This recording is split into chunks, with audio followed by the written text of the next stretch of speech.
de rentrer là. Je viens de rentrer. Bon, je me dis toujours, en ce moment, je me dis toujours, fais-le, ça on te voit. Bon, tu es là, quoi, tu es là. Je suis allé. Bon, j'ai rien vu de spécial, hein, rien de spécial. Ça fait longtemps d'ailleurs que je n'ai pas vu quelque chose de spécial, quelque chose qui m'emballe. Ça fait longtemps que je n'ai pas vu quelque chose qui m'emballe d'ailleurs. Qu'est-ce qui m'emballe? Voilà, dans toute cette blancheur, dans toute cette succession de mondes merveilleux. Alors, tous ces mondes merveilleux, c'est du flan, tout va s'écrouler. Tout va s'écrouler. Ouais, je crois que, pas moi le premier, mais moi aussi je vais m'écrouler peut-être. Ouais. Je vais m'écrouler. Tomber. Tomber. Pourquoi tomber? Parce qu'en fait, je m'ennuie. Et puis comme...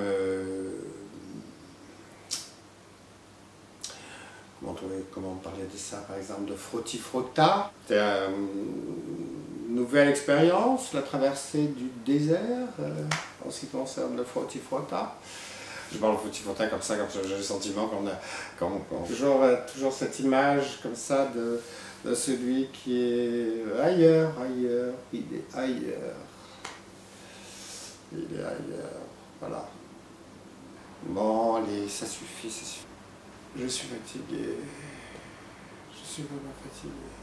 L'autre soir, je réponds à une invitation à dîner. Oui. On répond à des invitations à dîner pour s'ennuyer. S'ennuyer devient... Bon, avant, il y avait la cocaïne, il y avait la cocaïne. Et bien maintenant, il y a l'ennui. Et avant, il y avait la cocaïne blanche, mais maintenant, comme tout est devenu blanc, on n'a pas besoin de la blancheur, du blanc de la cocaïne. On a le blanc, mais on n'a pas... voilà, on continue à être dans le blanc. Je réponds à cette invitation à dîner, enfin des connaissances quand même, dans certaines, je me les trimballe depuis...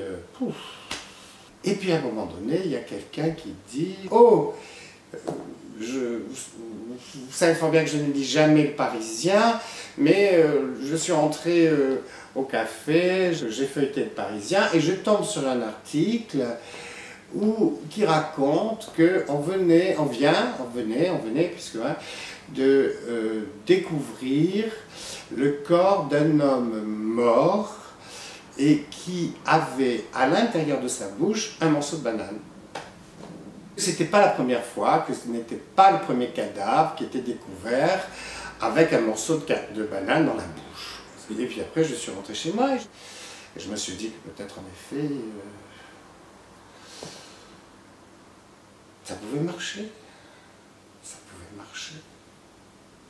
Il suffisait d'essayer. Il suffisait d'essayer après tout. Non?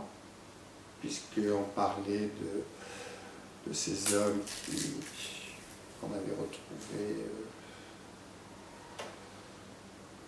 comme ça, avec un morceau de banane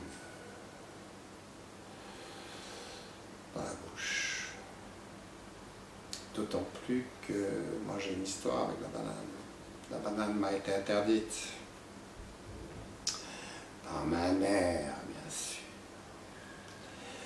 Je sais pas, je devais avoir 5-6 ans. Blabla, il y avait des fruits, et puis parmi les fruits, je remarque, je vois la banane, je tends ma main, je prends la banane, je l'épluche comme je viens de faire, et je vais pour la mettre dans ma bouche, et j'entends la voix de ma mère. Quelle horreur! Mais c'est laid, mais que tu es laid, mais que tu es laid avec cette banane. Ne mets pas cette banane, ne mets pas cette chose dans ta bouche, s'il te plaît. Tiens-toi, mais pas cette... Puis c'est pas normal, c'est pas... Non, non, ce n'est pas normal, ce n'est pas normal, enfin. Enfin, ce n'est pas normal. Laisse-moi cette chose-là, laisse-la moi. Laisse-la moi, comme ça. J'ai jamais mangé de banane, quoi. D'ailleurs, là, c'est la première fois que je me retrouve comme ça En contact, comme ça, c'est la première fois.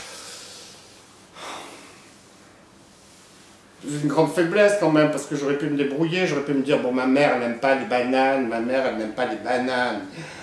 Oui, ça, bon, c'est vrai, bon, je crois qu'en effet, ma mère n'aime pas les bananes, parce qu'elle continue à ne pas aimer les bananes.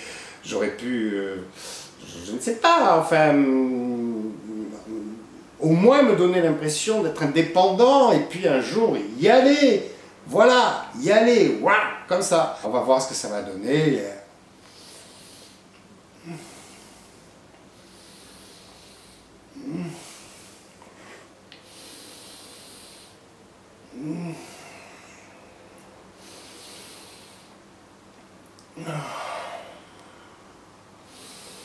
Mon Dieu.